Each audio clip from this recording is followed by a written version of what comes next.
All right. I think we are officially recording now. So, um,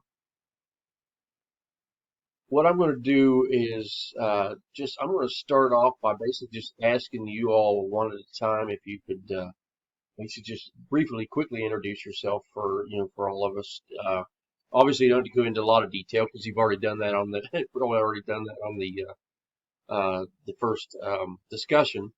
But of course, my name is Jim Griever. I am your instructor, of course, and I'm here to hopefully be able to answer all of your questions, or at least most of them. So, whoever would like to go first? Ferno, since you're at the top left of my corner here, you will start.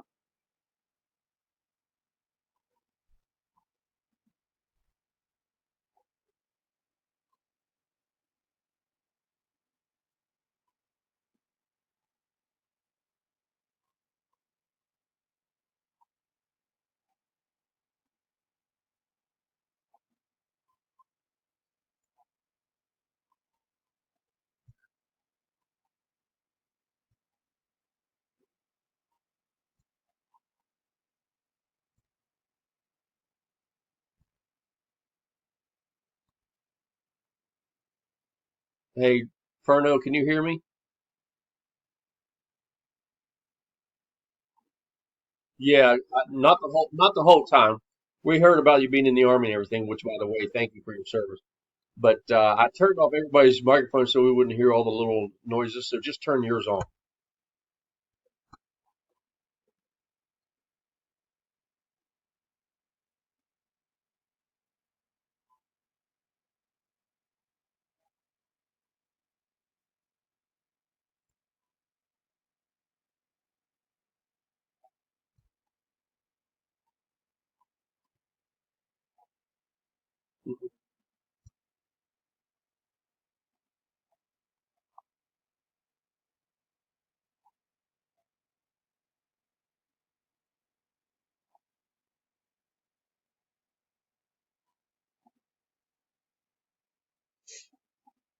Great, thank you. How about Evan?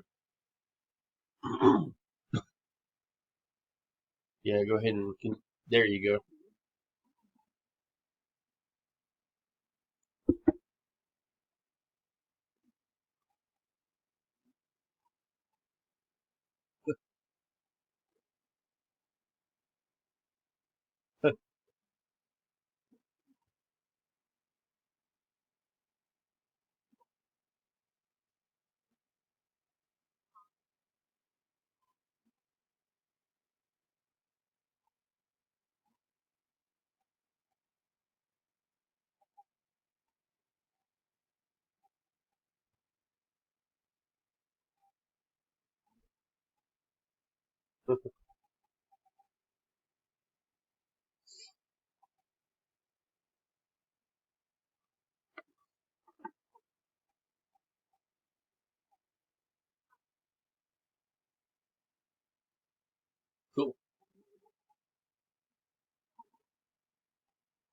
Cool.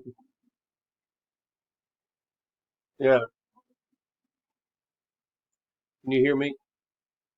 Okay, I just want to make sure mine is working. Yeah, people these days would know, probably young people these days probably wouldn't know what you were talking about when you said dark room. Dark room? Okay, thank you, Lauren.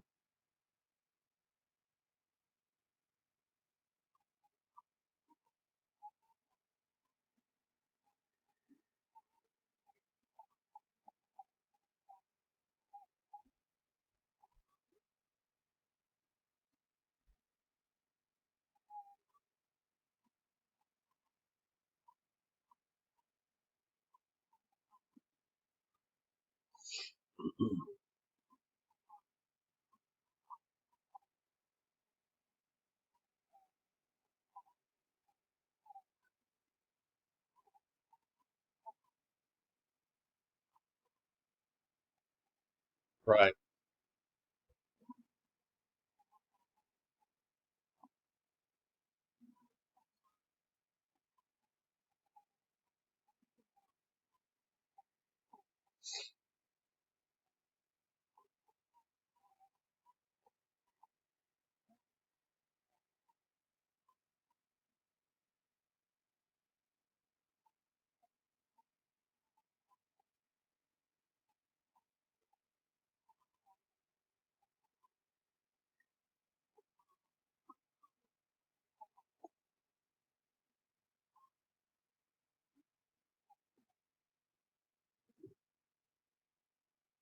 Good.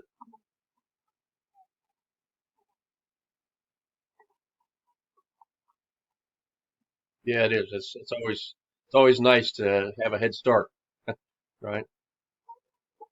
A little bit. Yeah. I was the same way with as probably all of you, the same reason.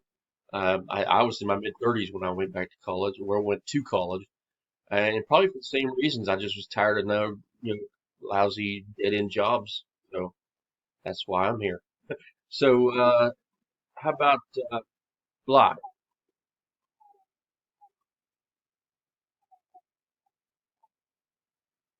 Okay. Thank you, Lauren. Bly, yes.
Good, good. Great reasons, great reasons. All right, thank you, Bly. Jill, I saw the cat. I saw the cat enter the picture there, and that's why I was kind of laughing a little bit. That's okay.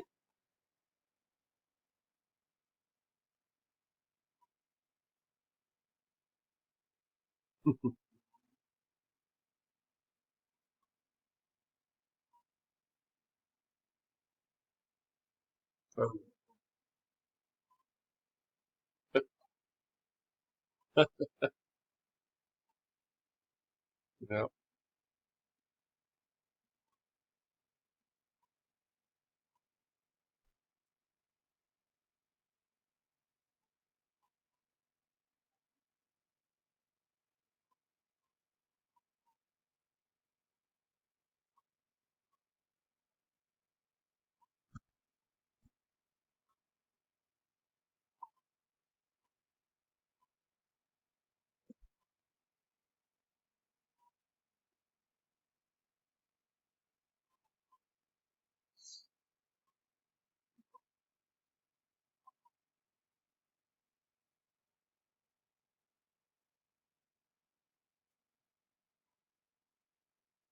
cool.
Good.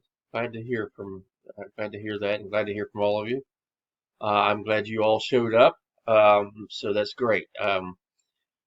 So what I thought I would do to start with is, if I can find it here real quick. Um, Bear with me while I look for my information here.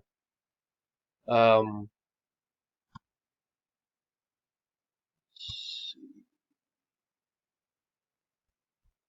So you all, when you filled out the form, the the meet and greet form, there were many. Can you all see my screen? Are you seeing my screen?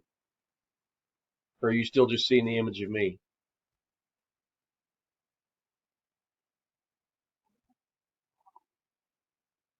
You see what now?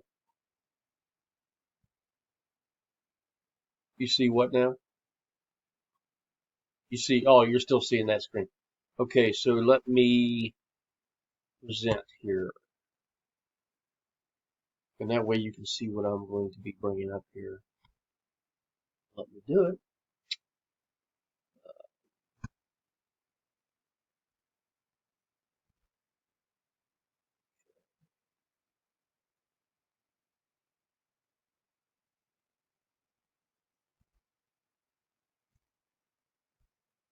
All right, so let me see if,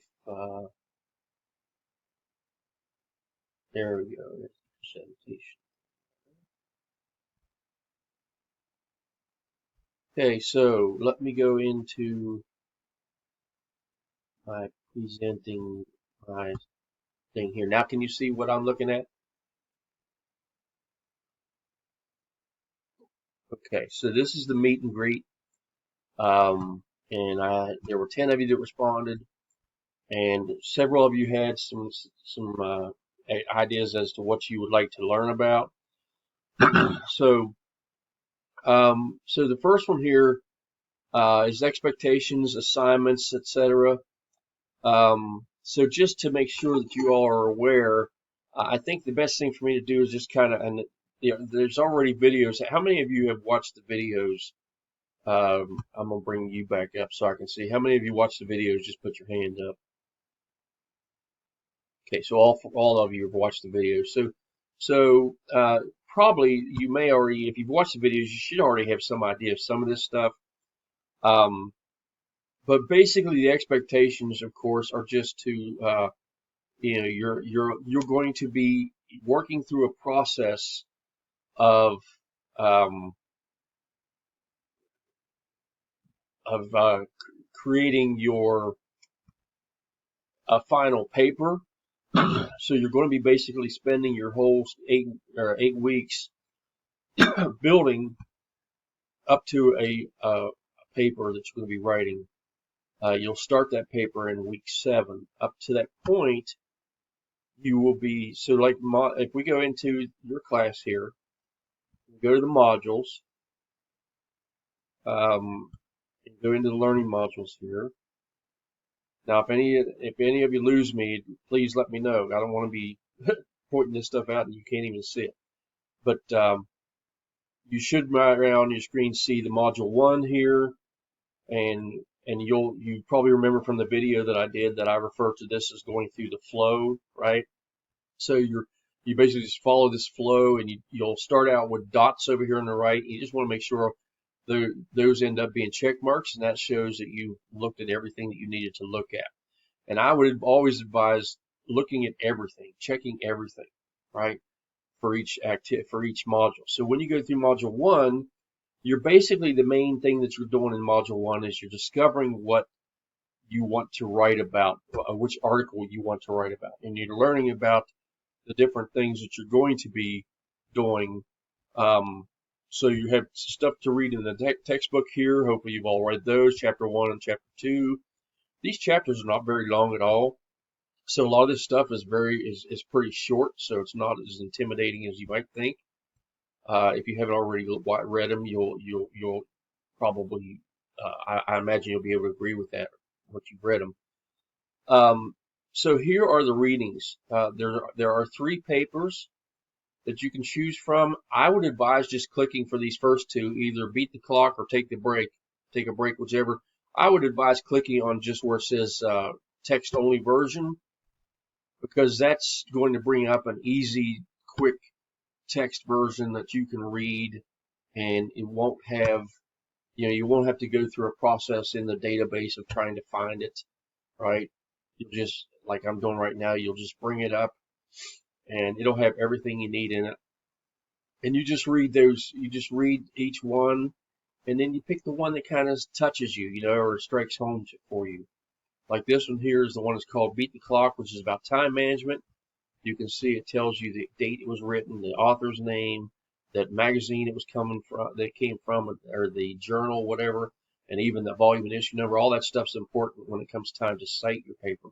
So those are some of the things you want to make sure you see and have available to you when that time comes. And down here, you literally can actually see a version of what the entry will look like on your references page. This right here that I've highlighted, that's what it would look like on your references page when you do your actual final paper and you have to cite it on your reference page. Now, it should be hanging indented, but we can talk about that later on in the semester. That's not something to worry about right now. But that's why I click on those, because I think they're pretty handy because they have everything you need and you don't have to go fuss with this. Take a break is about stress and dealing with stress. And then Era of Happy Tech Workers is one that you don't have that choice of text only, so you have to go through that. So you have to click on here, but when you click on it, you'll see on the left side of the screen, on the left side of the page, once it comes up, you will see that it's got the text right here. All of the text is right there for you. That's what you should see when you bring it up. If you see something different, maybe look on the left and see if it has something that says full article or something like that, and you'd click on that. But as you can see, I clicked on it and it just brought the whole article up right away.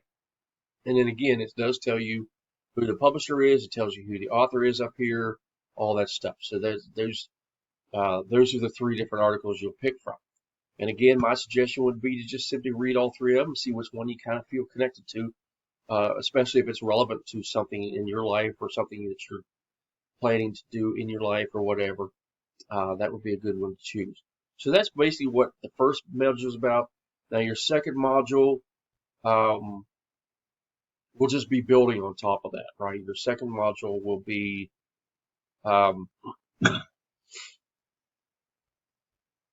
so module 2 is where you'll go in and you'll look at the module 2 guide. Remember to look at all these things and read everything in them. That will help you so much with what you're doing. And then this one, you'll have a couple things here where you'll be responding to the text. You'll be talking about your understanding of your audience, things like that. I also really appreciate it if when you get done with this, not every one of them has this, but at the bottom of some of them, you'll see this, how did module 2 go? And I really appreciate it when you do those surveys, because it lets me know how things are going for you and what I might be able to do to make things better in the future. So that's pretty much how your expectations are, is just right here in order. Go through every, each week you'll go through it in order, and you're building up to the paper. Now the main paper that starts in module 5 is, that's where you'll write your first draft that will be written for your first audience. So what you'll be doing is you'll be picking an audience that you want to direct your paper to, your first main audience. Then in module 6, you'll use as an opportunity to revise your paper and do a little bit of peer review. Module 7 is when you will actually rewrite your paper, and you'll use your newly revised draft of the first audience, and you'll rewrite it to fit a second audience. So does that make sense? So you'll think, okay, my main audience, for example, I might say my main audience is, say I'm doing the stress one. My main audience is maybe just workers. I knew last semester I had a lot of students whose main audience was just maybe people who work for a company, and they wrote their first draft all about that, and they directed their first draft toward that audience, that specific audience. And then in week 6, they revised that and made it really good. And then in week 7, they took that and they picked their second audience, which they should have already picked early on. They took that second audience and revised it so that the wording fit more with that second audience. So again, if their first audience was employees at a company, then their second audience was like maybe the management of that company. And so they simply changed the wording and the way it was directed and stuff so that the management, would understand where they're coming from versus how the employees understood, right? And how does what your article say address those two different audiences? Now, the big thing that I keep trying to press, and I hope you all are getting the gist of it. The big thing that you got to remember is that when it comes throughout this whole semester, or this whole term, you got to remember that when you pick that article, you're not going to be evaluating the article's topic.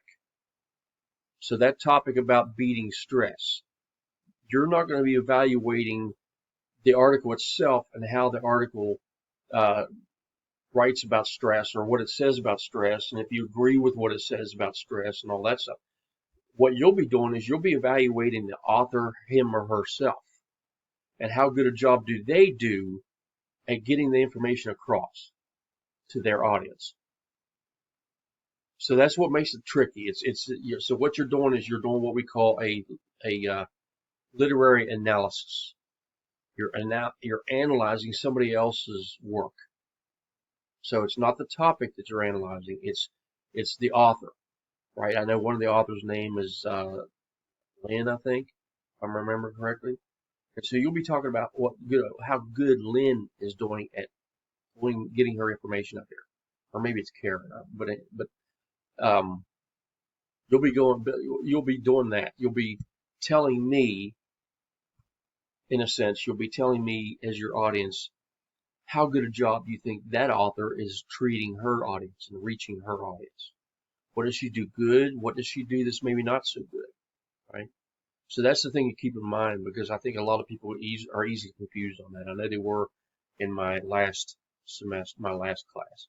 So I want to drive that home right from the start. All right, so that kind of covers the expectations and the assignments. Now, Turnitin, I don't use Turnitin as far, I mean, everything goes through Turnitin automatically when it comes to the assignments. And the only thing I really look at Turnitin for is the percentage number it says that that your work has matched somebody else's work, obviously for plagiarism checking. That's really the only thing I use it for. If that number is high, then obviously I look a little deeper into it and make sure that you have not just like copied too much of the stuff. But a lot of times when that happens, it's just that you've maybe made quotes or paraphrases and stuff, but didn't give credit to where you got it from. You didn't cite it correctly or something. And those things are not that big a deal. I'll just let you know and you can fix those. The bad thing is when you just simply write what somebody else has written and you try to pass it off as your own. That's when it's actual plagiarism. So you just want to make sure you don't do that, right? And so that's really the only reason I even use Turnitin. So what I do is I use basically I just go through and I use the main thing that I use. This is another thing you'll hear me harp on a lot, is the exemplars. When you go into the assignments, you'll see instructions. So let me show you.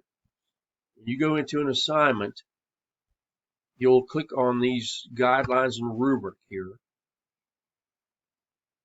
And when that brings that guidelines and rubric up, the first thing you're going to look at is the directions.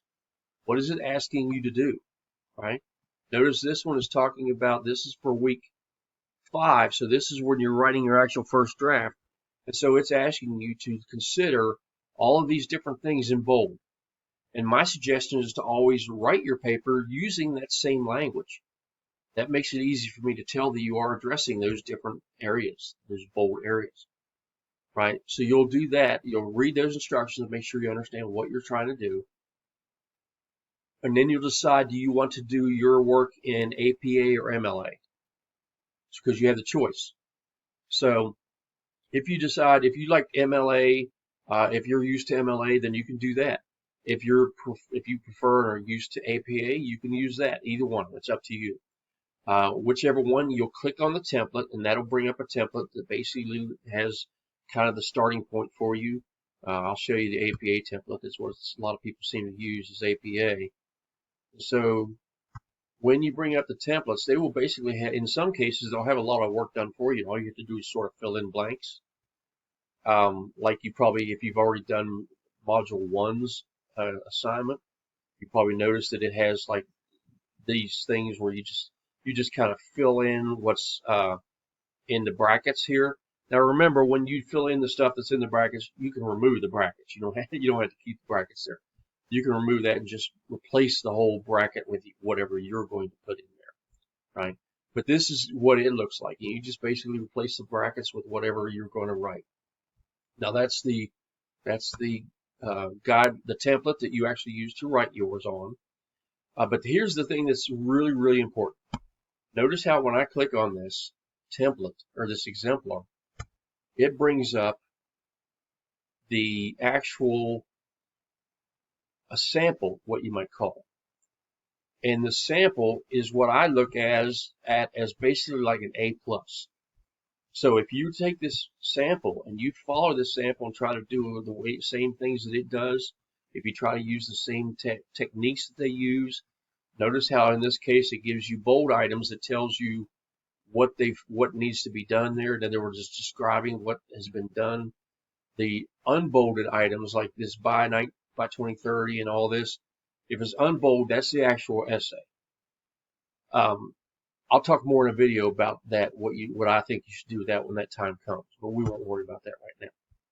But the idea is to basically just go in there and fill out those exemplars and use the exemplar as your kind of like your key for how to write it. And if you do that and use the same language that's in the instructions and that's in the exemplar, you'll be golden. That's the best way I can tell you. It's usually pretty easy for me to tell when people follow the exemplar. And it's usually the people who follow the exemplars that get the great grades. I'll just tell you that straight up. You follow that exemplar, because that's the main thing I look at. You follow that exemplar and you will probably be in really good shape. And even if you're not in great shape, you'll probably have less to do to fix it, right? So that's the thing to do, to remember. Now, I shouldn't have led you to believe that you can fix all of your work. You do get a chance to rewrite your main paper that you started in week 5, but you do not get to do rewrites and resubmissions on anything else. So in other words, when you turn in that assignment that you're turning in supposedly by this Sunday night, the grade you get on that is the grade you'll have. But again, if you follow the exemplar for it and do everything the exemplar kind of shows as an example, now the exemplar obviously is about a different article and all that stuff, so it's not going to be the same thing, right? But you can use their same techniques and use the wording and just do what they do, and it will be a great way for you to help write and do good work. Okay, any questions so far? No, it's all making sense, I hope? Good. All right. I already give a lot of tips, I think, in the videos that I've done, and I'll be doing videos probably just about every week, so those videos will give you tips. How many of you felt pretty good about the videos that you watched for this week 1? Were they helpful? Good. Okay. That's basically what I'll be doing to try to help you throughout the weeks. I'll create videos to kind of highlight important stuff that you need to understand from week to week and all that. Goals and pathway to completion. I think I've already sort of touched on that, and I will be touching on things like that as we go along in the videos. So your goals are just to do everything that's asked for in each week. Read everything, use everything, and follow those exemplars. That's one of the biggest things I'll keep harping on. Now somebody asked here, what is my degree in? I'm assuming they're asking what my degree in is. I don't know who asked that, but just since it's there, I'll answer it.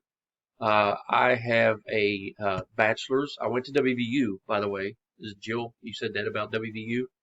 I actually teach at WVU. So I'm an English teacher there at WVU. I teach English 101 and I teach English 102. So if your son comes in tell him to look for Mr. Griever.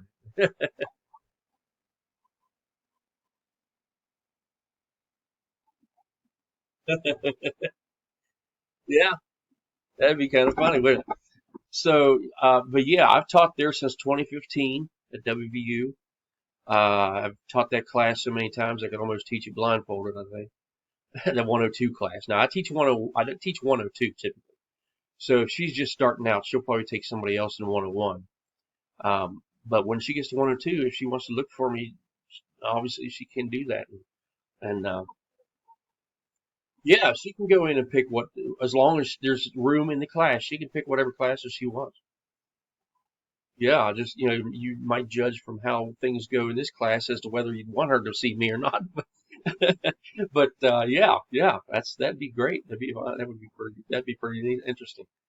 So yeah, I've taught there since 2015. I've taught at a local college. It's actually it's called Pierpont in Fairmont, West Virginia, and it's actually like a community college and tech college. And I've been teaching there and tutoring there since 2010, 2011. I've been there a good long time. I just started at SNHU. You guys, by the way, are like, I don't know if this is going to scare you or not, but you're like, although this, you're only my second class that I've taught at SNHU. I just pretty much just started last term. Um, but I learned a lot from it, so you guys are definitely going to benefit from that. Um, so yeah, I've been teaching. Generally speaking, I got my degree in 2003. My degrees, I had a master's in English and a bachelor's in secondary education. So I taught my first 5 years out of high school or out of college was from 2003 to 2008. I taught at a juvenile prison, so that was interesting. Razor wire and everything. It was the only maximum security prison we had in West Virginia until they changed it to an adult facility not terribly long ago. So that was definitely an interesting experience. After that, I taught a little bit in the as a substitute teacher in public schools, and then I got that job in 2010 tutoring at Pierpont, and I've just been doing college ever since then. So that's a little bit about my background. Let's see what else they wanted. Oh, and then the last person just said they wanted to get to know each other. Um, so now I'm just going to put it to you guys, what and gals, what are any questions you have that maybe have come up since you heard me talk about this other stuff? Um, if you have a question, just go ahead and turn on your microphone and ask away.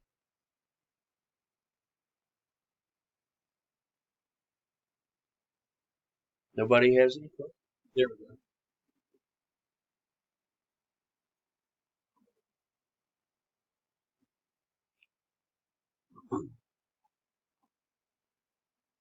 Yeah. Good, yeah. Yeah, you're not going to have to worry about the full paper. It's just going to be a process of building up to it.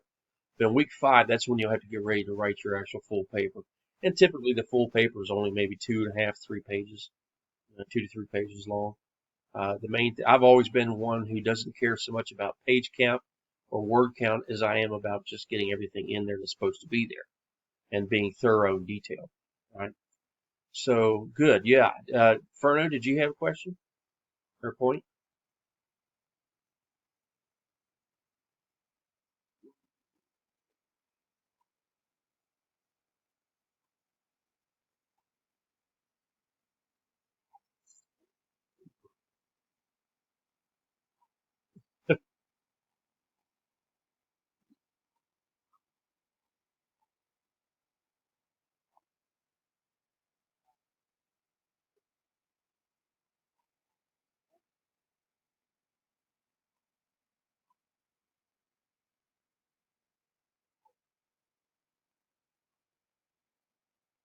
Right.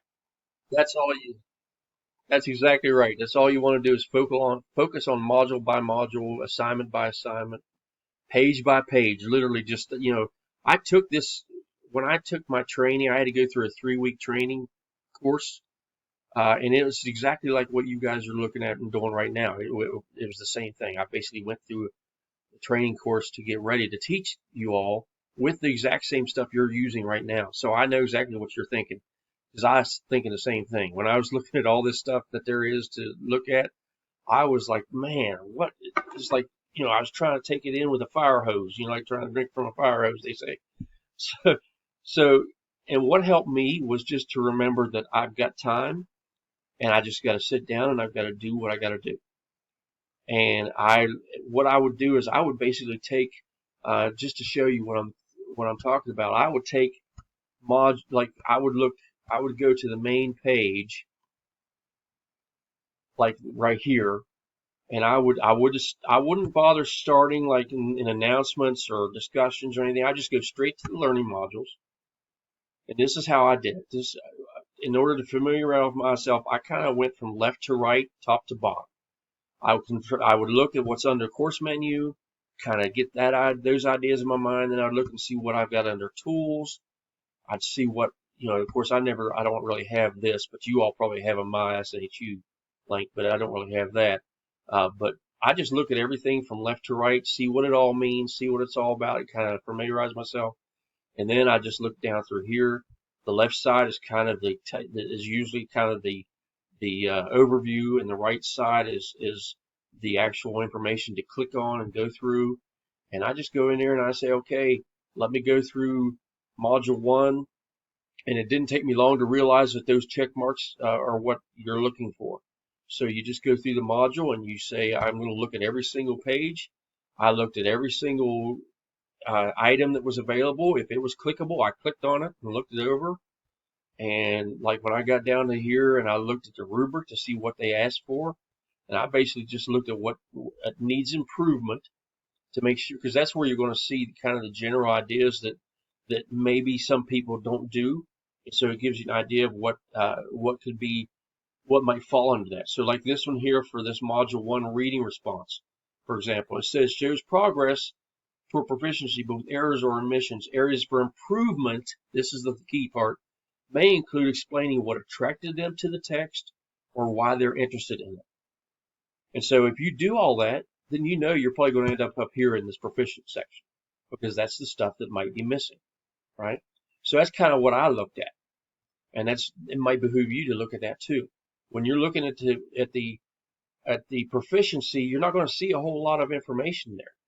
This is the one that's going to give you a lot of detail and consider what you might have inadvertently forgot or didn't do. So that's kind of the key when you're using your rubric, is to look at that needs improvement part.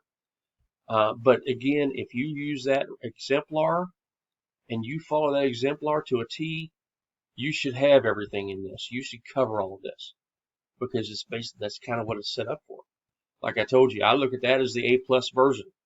So you come anywhere close to that, you're probably going to be in the A range, right? Anything else? Yeah.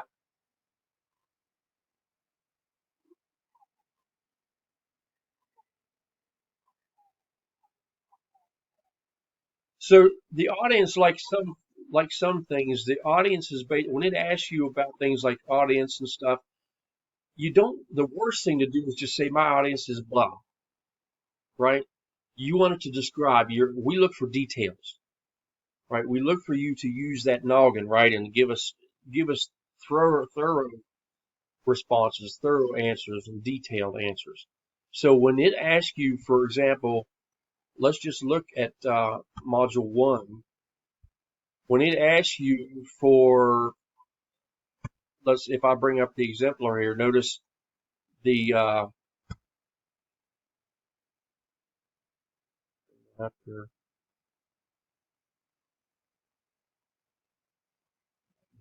running real fast right now.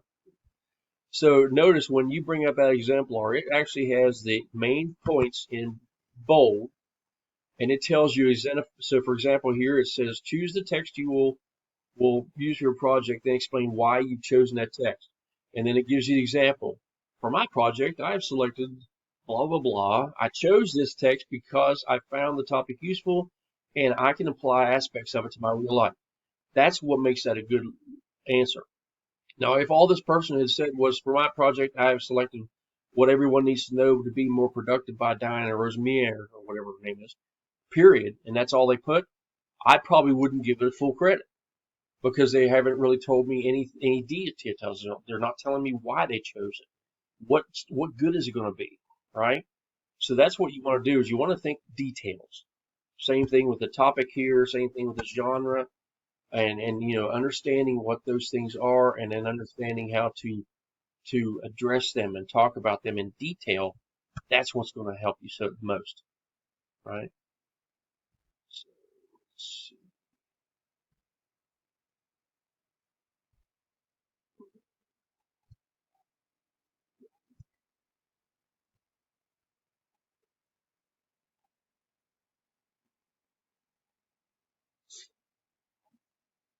absolutely. That's what that's what the last part of the instructions tells you is to actually discuss and use examples pulled straight from it. So that's exactly right. If you, it, and I think their rules tell you to have at least one. If you have one, to me, that's going to be a good grade.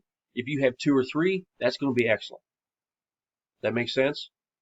I always tell my students at WVU and anywhere else I get teach, if you want to do good, do what you're asked to do. If you want to do great, go above and beyond what you're asked to do. That's my best advice, I think, probably overall, is if you do more than what you're asked to do, you're almost certain to be in great shape. Good questions from all of you. Anybody else?